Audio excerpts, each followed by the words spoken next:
Will Ukraine become part of Russia in time after the war?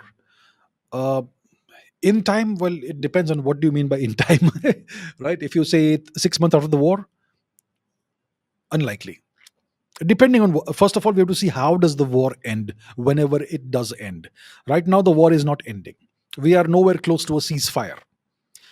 Trump is desperate for a ceasefire because he is 6 months late in his promise made to the American people.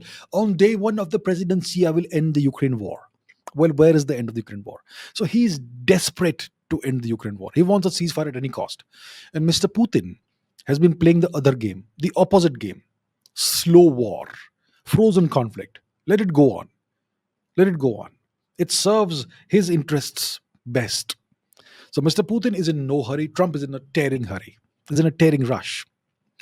So I don't see this war ending anytime soon unless there are major concessions that are given to Russia, like a regime change in Kiev and more territory to Russia and that sort of thing.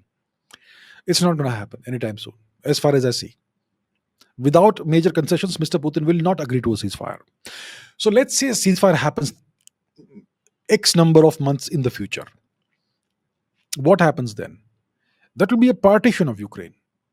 Where does the partition happen? Does it happen where the current lines are? Does it happen further west? We don't know. Does it happen along the river Dnieper? Does it happen somewhere else? The war will end with the partition of Ukraine.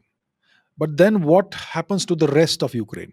I suspect that some rump state will remain, some portion of Ukraine that will not be part of Russia.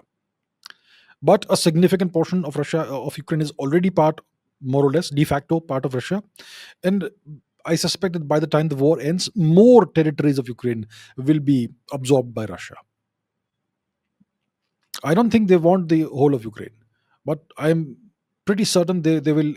At the end of the day, they're going to acquire more territories. So not the whole of Ukraine. I don't think so, but much more than definitely s- some more than what Russia currently occupies.